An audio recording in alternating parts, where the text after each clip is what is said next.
Scandinavia, যা মূলত Denmark, Norway এবং সুইডেনের সমন্বয়ে গঠিত, একটি প্রাগৈতিহাসিক এবং সাংস্কৃতিকভাবে সমৃদ্ধ অঞ্চল। এছাড়াও অনেক সময় ফিনল্যান্ড ও আইসল্যান্ডকেও এই অঞ্চলের অন্তর্ভুক্ত করা হয়। এই অঞ্চলটি তার প্রাকৃতিক সৌন্দর্য, ভাইকিং ইতিহাস এবং পরিবেশ সচেতনতার জন্য ভীষণ পরিচিত। স্ক্যান্ডিনেভিয়ার ইতিহাস কয়েক হাজার বছর পুরনো। প্রাচীন স্ক্যান্ডিনেভিয়ার মানুষ মূলত শিকারী ও কৃষিজীবী ছিল। তবে স্ক্যান্ডিনেভিয়ার ইতিহাসের সবচেয়ে বিখ্যাত অধ্যায় হল ভাইকিং যুগ।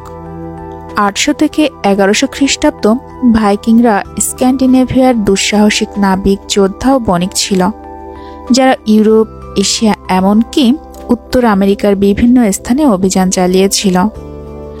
তাদের দীর্ঘ জাহাজ ও নাবিক দক্ষতা তাদেরকে সমুদ্রপথে দুর্দান্ত অভিযানকারী করে তুলেছিল। ভাইকিংরা শুধু যোদ্ধা নয়, তারা দক্ষ বণিক ও উপনিবেশক স্থাপনকারীও ছিল। তারা রাশিয়া, ব্রিটেন, আইসল্যান্ড এবং গ্রিনল্যান্ডে বসতি স্থাপন করে এবং সভ্যতা বিনির্মাণে ভূমিকা রাখে। স্ক্যান্ডিনেভিয়ার ইতিহাসে খ্রিস্ট ধর্মের প্রসার ভাইকিং যুগের সমাপ্তি ঘটায়। এরপর মধ্যযুগে অঞ্চলটি খ্রিস্টান রাজতন্ত্রে রূপান্তরিত হয়। আমরা আজ বিশ্বময়ের এই পর্বে জানব স্ক্যান্ডিনেভিয়াকে পৃথিবীর সবচেয়ে সুখী দেশ কেন বলা হয়। আপনি যদি বিশ্বময় চ্যানেলে নতুন হয়ে থাকেন, তবে সাবস্ক্রাইব করে বেল আইকনটিতে ক্লিক করার অনুরোধ রইল।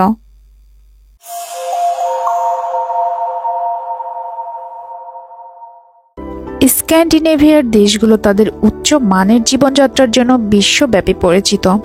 এখানকার মানুষেরা সাধারণত প্রাকৃতিক সৌন্দর্যের প্রতি গভীর শ্রদ্ধাশীল এবং পরিবেশ বান্ধব জীবনযাপন করে। শিক্ষা, স্বাস্থ্য ব্যবস্থা এবং সামাজিক নিরাপত্তার উচ্চ মান বজায় রেখে এই অঞ্চলটি উন্নত মানের নাগরিক সুবিধা প্রদান করে থাকে। স্ক্যান্ডিনেভিয়ার মানুষেরা সাধারণত কাজ ও জীবনের মধ্যে একটি সুষম সম্পর্ক বজায় রাখে।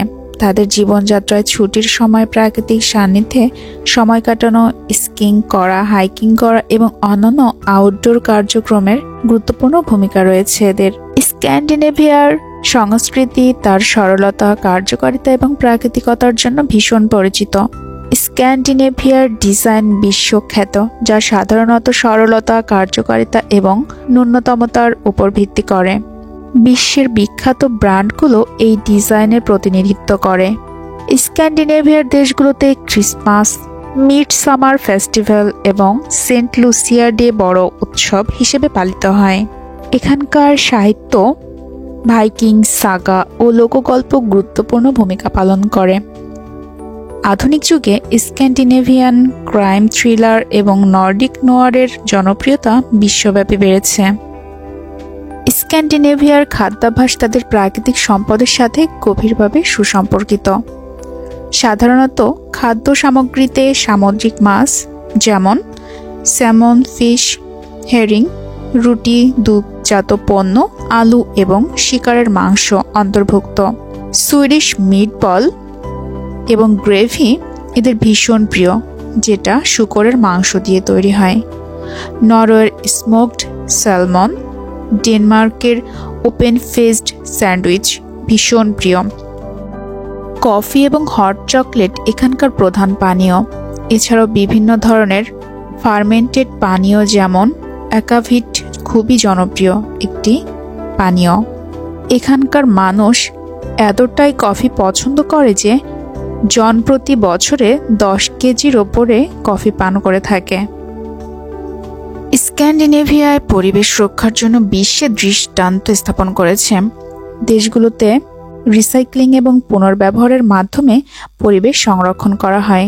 ডেনমার্ক, নরওয়ে এবং সুইডেন পৃথিবীর সবচেয়ে উন্নত রিসাইক্লিং সিস্টেমের মধ্যে রয়েছে। প্লাস্টিক, কাঁচ এবং ধাতু আলাদা করা হয়। সুইডেন প্রায় 99% বর্জ্য পুনর্ব্যবহার করে। এই অঞ্চলের অনেক বিদ্যুৎ উৎপাদন জলবিদ্যুৎ ও বায়ুবিদ্যুতের উপর নির্ভরশীল। স্ক্যান্ডিনেভিয়ার বাসিন্দারা সাইক্লিং এবং পাবলিক ট্রান্সপোর্টকে প্রাধান্য দেয়। এছাড়াও পরিবেশ বান্ধব পণ্যের ব্যবহার এবং অর্গানিক কৃষির প্রতি তাদের বিশেষ আগ্রহ রয়েছে। ভাইকিংরা স্ক্যান্ডিনেভিয়ার এক অমর ইতিহাস। তারা কেবল যোদ্ধাই নয়, তারা কারুশিল্পী, নাবিক এবং আবিষ্কারকও ছিল। তাদের জাহাজ নির্মাণ কৌশল এবং সমুদ্রপথে অভিযানের দক্ষতা আজও বিস্ময়ের উদ্রেক করে। ভাইকিংরা তাদের লম্বা জাহাজের মাধ্যমে দ্রুত এবং দূরবর্তী স্থানে পৌঁছাতে পারত। ভাইকিংরা নর্স পুরাণে বিশ্বাস করত। তাদের দেবতাদের মধ্যে ওডিন, থর এবং ফ্লেয়ার বিখ্যাত। তারা ভালহালার ধারণায় বিশ্বাস করত, যেখানে যোদ্ধারা মৃত্যুর পর সম্মানিত হতেন। ভাইকিংদের সমাজ ছিল গোত্রভিত্তিক। সমাজে কৃষক, যোদ্ধা এবং কারিগরদের বিশেষ স্থান ছিল, তবে সমাজে তাদের নারীদের অধিকারই উল্লেখযোগ্য, যা অনেক সমসাময়িক সভ্যতার তুলনায় বেশি অগ্রসর। ভাইকিংদের অভিযান শুধু লুটপাটের জন্য ছিল না, তারা নতুন এলাকা বসতি স্থাপনের জন্য অভিযানে যেত। তারা গ্রিনল্যান্ড এবং ল্যাব্রাডোর অর্থাৎ কানাডার উপকূলে পৌঁছেছিল, যা কলম্বাসের আমেরিকা আবিষ্কারের অনেক আগে। স্ক্যান্ডিনেভিয়া তার সমৃদ্ধ ইতিহাস, সংস্কৃতি এবং পরিবেশ সচেতনতার জন্য বিশ্বে অনন্য। এখানকার মানুষ তাদের প্রাকৃতিক সম্পদ ও সংস্কৃতিকে সযত্নে রক্ষা করে চলেছে। ভাইকিংদের গৌরবময় অধ্যায় এই অঞ্চলের এক অমর স্মৃতি, যা আজও ইতিহাস প্রেমীদের মুগ্ধ করে।